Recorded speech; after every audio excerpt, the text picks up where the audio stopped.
Hello! Welcome back sa aking YouTube channel. This is Ator Vlog. Ayan, at kung bago ka pa lang sa aking YouTube channel, please don't forget to like, subscribe, click the bell button para maging updated kayo sa aking mga bagong uploads. So, ayan pala, for this video, magluluto ako ngayon ng pumpkin. Ayan, no? So, inugasan ko na yan. Shredded pumpkin, yung ginadgad ba? Tapos, fried pala yan, no? So, meron tayong sibuyas, bawang, and then, meron tayong baking powder, corn flour, asin, paminta, flour, and then di mawawala yung ating itlog. Ayan. So, isa lang itlog yung ginamit ko, no? Kasi konti lang naman yung ating lulutuin. So, ayan. Kinrak ko na, tsaka nilagay ko na yung itlog. So, pag samasamahin ko lang lahat ng mga ingredients dyan, yung dry, ayan, pinagsama ko na yung ating baking powder, tapos, sunod ko na yung ating corn flour or corn starch, no? 1 teaspoon, 1/2 na baking powder, 1 teaspoon na corn flour. So, ayan, no? Ilagay ko na. And then, minix ko lang siya. So, maya-maya, idagdag natin yung ating flour. So, i-mix lang natin siya ng mabuti. So, hindi ko nililiit yung pag-chop ng ating sibuyas kasi nga, mas gusto kong malasahan yung sibuyas. So, ayan, dinagdagan ko siya ng konting asin. So, pampalasa lang yan, no? Tsaka, hindi ko na pa napakita. Siyempre, di mawawala yung ating paminta. And then, yung ating bitsin. Hindi ko na napakita. Parang nakalimutan ko na ng video. Kaya, ayan, siyempre, may bitsin yan para naman masarap yung ating fried pumpkin. Ayan, then, dinagdagan ko na siya ng flour. So, tamang-tama lang yung lagkit niya. Hindi siya basa, hindi naman siya dry. So, parang katamtaman lang, no? Yung kung paano kayo gumawa, siguro same lang tayo. So, ayan lang, no? Ganyan lang kadali yung ating pag-mix ng ating pumpkin. So, gawin natin yan. So, alam ko magustuhan din naman ninyo to. So, ready na yan. Pwede na yan siya iluto. Ayan. So, nagpainit na pala ako ng mantika. Ayan na.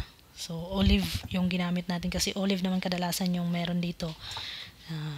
Ginamitan na yan. Ayan. So, habang pag init na yung ating pan or kalaha sa Bisaya. So, ilagay na natin yung ating tapos na mix na ating pumpkin. Ayan, no? So, luto lang natin yan sa hinang apoy. Ayan. So, try natin kung magkasya ba yung tatlo. Kung may space pa ba, kaya pa ba yung sides niya.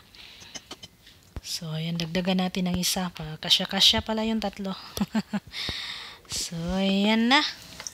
Okay. Baliktad agoy. Nakalimutan kasi may utos kaya ayan. Overcook tuloy yung isa. So, gaya lang na no? Mabilis lang. Mabilisan lang to pagluto. Ayan, baliktarin lang natin. So, sa kabila pala, hindi siya masyadong luto. So, ganyan lang talaga siya. Ayan, no? Crunchy-crunchy talaga siya. So, masarap pala talaga siya pag may baking powder. Kasi magka-crunchy siya. Lalo na pag may cornstarch. Yun siguro ang nagpapaano sa kanya. Tinry ko lang naman. Kasi kadalasan na ginagamit ko is yung flour lang naman. Pag nagluluto ako, itlog at saka flour. So, tinry ko lang naman tong cornstarch at saka baking powder. So, first time kong gumamit ng ganitong luto na merong cornstarch and baking powder. So, ayan. So, tapos na yung tatlo. Sinunod ko na yung pang last.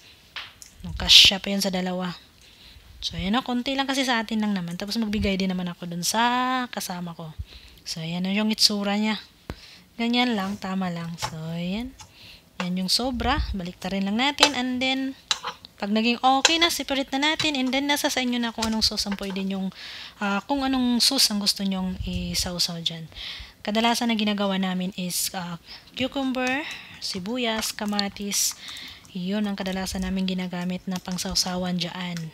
Tapos, inano namin sa suka. Ayun, suka lang yung gamit na sawsawan namin dyan. Suka, paminta, cucumber na chinap-chop ng sobrang liit, and then sibuyas na sobrang liit din. So, yan ang sawsawan namin. Kung wala kaming magawa, Kung nagmamadali na talaga, ang ginagamit namin dyan is yung ketchup, yung mga binibili nilang pizza. Meron kasing ketchup na tira, so yun ang ginagamit namin.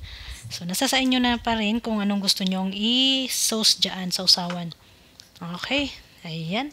Maraming salamat at sana nagustuhan nyo ang video na to. At kung nagustuhan nyo man, please paki-comment down below, like and share.